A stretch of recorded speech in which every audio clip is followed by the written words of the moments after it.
कर्तव्य ना लेफ्ट में जाना है ना राइट में जाना है, सेंटर में। और पहले प्यार से समझाओ, सच में प्यार से समझाओ।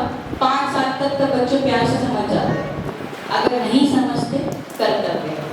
क्योंकि अगर ये बच्चे बॉन्ड रियलाइज है ना, ये बहुत सेंसिटिव होते हैं, ये हर चीज़ में सेंसिटिव होते हैं। माता जी ने कहा कि इनकी बुद्धि इतनी शार्प होती है, अगर ये किसी गलत ट्रैक पे जाएंगे तो उसमें वो मास्टर बनेंगे, अगर ये सही ट्रैक पे जाएंगे उसमें भी वो मास्टर बनेंगे। तो माँ बाप का ये बहुत बड़ा कर्तव्य है जो माता जी ने हमें एक साधु संत दी है, उनकी परवरिश बहुत अच्छे से हमें करनी है और बहुत हृदय से करनी है और कुछ समय तक डिटैच होकर भी करनी है। आजकल ये जनरेशन है, अटैचमेंट बहुत है माँ बाप की। एक ही बच्चा है, उसी के लिए तो हम जी रहे हैं, उसी के लिए तो हम कर रहे हैं, हमारा क्या है, इसके अलावा हमारा कौन है। पर नहीं, अगर सहयोग में उसको कुछ देना है तो ये अटैचमेंट थोड़ी सी कम करनी है, क्योंकि वो माता जी का बच्चा है। माँ ने उसको इस धरती पे भेजा है कुछ बहुत बड़ा कार्य करने के लिए। आपको सिर्फ एक माध्यम चूज किया है कि उनकी परवरिश करने के लिए।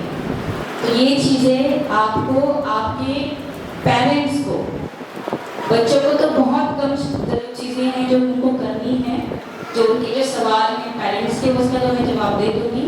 बट ये जो बेसिक चीज़ है, गर्भ संस्कार, पेरेंटिंग, ये माँ बाप को ही करनी है।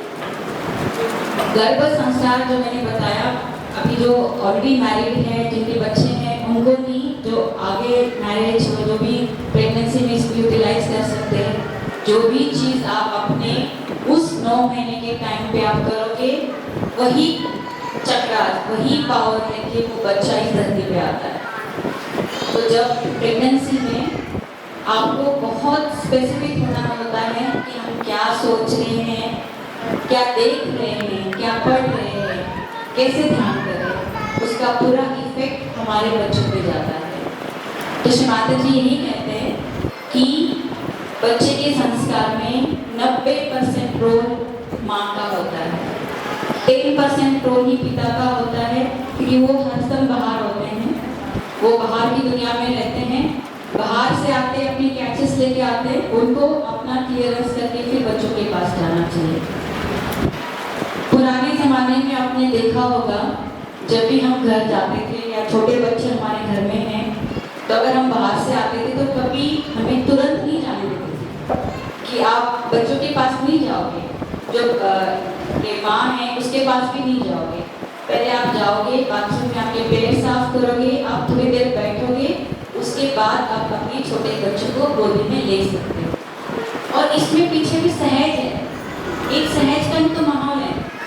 वो तो उनको सहयोग नहीं मिला था उस जमाने में, अब तो हमें सहयोग मिला। उसका यही महत्व है कि जो हम बाहर से कैचेस लेके आते हैं उसको हम जनतत्वों में निकालें, और हम जब शुद्ध हो जाए तब हम अपने बच्चों को गोदी में लें या बच्चों से बात करें। और ये हमें सच में हर व्यक्ति के लिए रखना चाहिए, चाहे हमारे घर में नॉन सहयोगी हो, सहयोगी हो।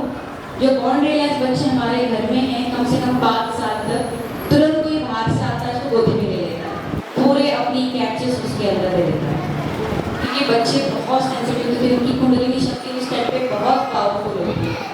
तो ये ख्याल हमें ही रखना है, स्पेसिफिकली माँ को, कि नहीं आप थोड़ी देर बैठो, जलक्रिया नहीं करनी, ठीक है, पैर पे पानी लेके थोड़ी देर माँ के सामने, उसके बाद आप बच्चे को।